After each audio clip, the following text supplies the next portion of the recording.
Rolling. Well, good evening from the great state of Maine. Obviously, I'm not on the ice. This is going to be a special episode. This time of the season, usually fishing gets tough because it gets cold. We usually try new lakes.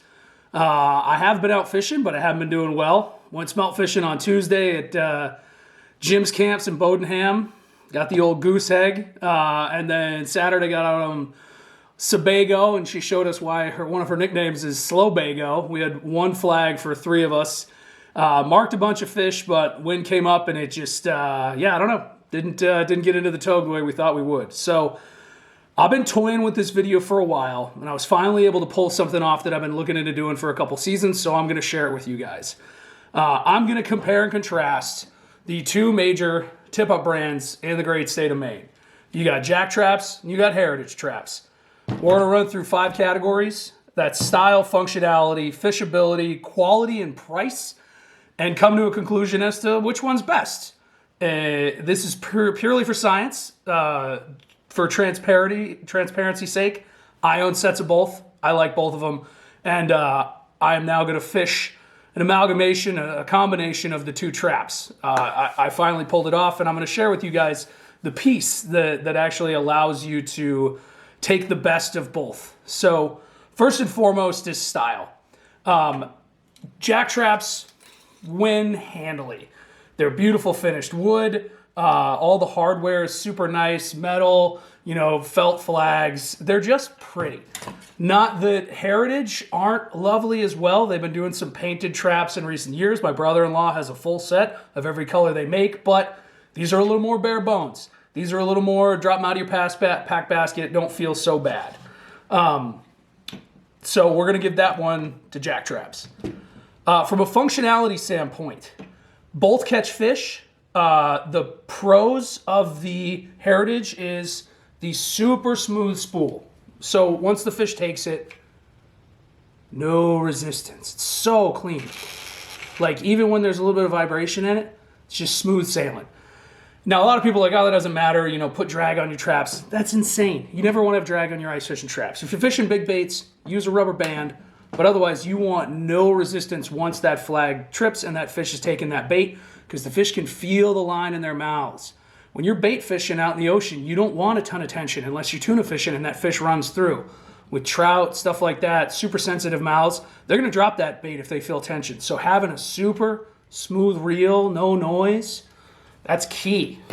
Now let's, by comparison, go over to old Jack Traps. Hear that? That rumble, she stops.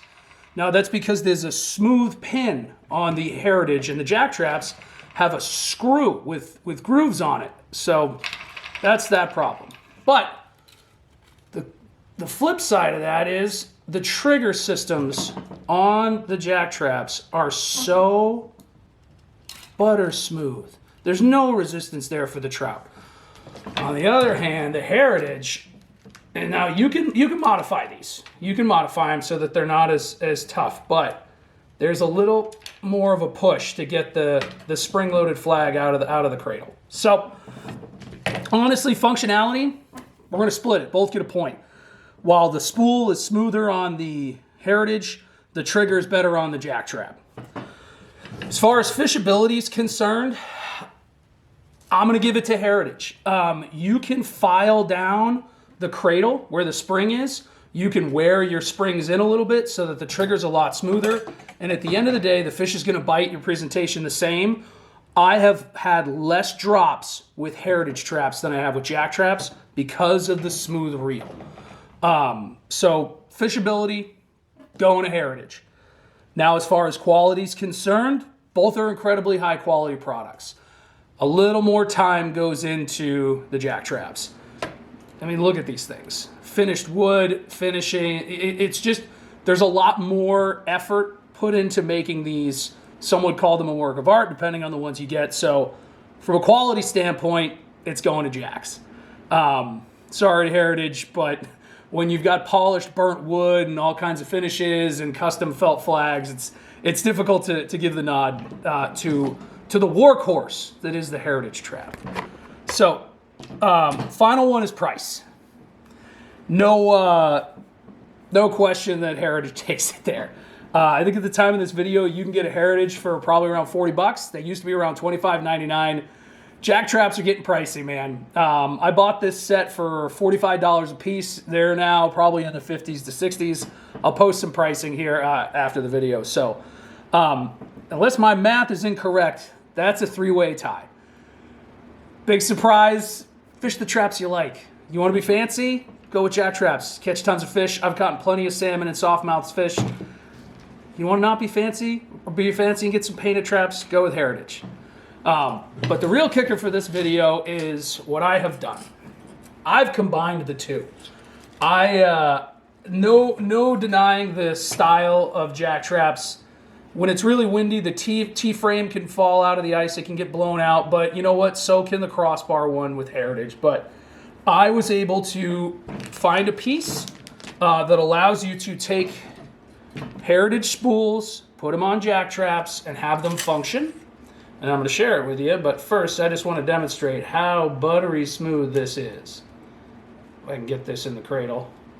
I also replaced the felt flags. I use a specific color scheme, so it shows up on white and it shows up from far away, but just the nothing. And then smooth. So best of both worlds comes from using, I believe this is it's a T-nut. It's in 10/38, and the upgrade or replacement kits from Heritage that most shops sell. You can get them at Dags, you can get them at Sebago Bait. Probably not Cabela's, but most of the shops in Maine will have these replacement spools with the nuts and all the hardware. What you do is you come in from the other side on the Heritage, or the Jack trap, sorry. I've probably said this wrong like 6 times in this video. You drill in and then you set your T-nut, and then you come from the other side, and it works, man.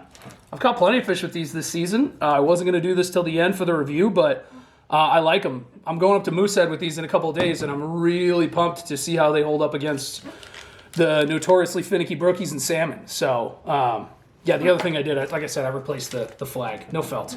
That felt gets really soggy in the snow. So, hopefully this helps you guys make an informed decision on which trap you like. I own sets of both. I grew up with Heritage. I'm partial to Jack in Monmouth, and they make really beautiful traps, and I have a couple sets of them now. But these bastardized amalgamations are hopefully going to catch me a lot of fish because it combines the two best aspects of both. That super smooth reel on the Heritage and the super smooth trigger on the Jack. So if you like the content, like and subscribe. I'm getting up to Moosehead midweek, and then we're doing a day on Sebago again. And I got a crappie tournament, and then pretty soon we're going to be doing a big Sebago tournament. So, yeah, stay safe. I'll catch you guys on the next one.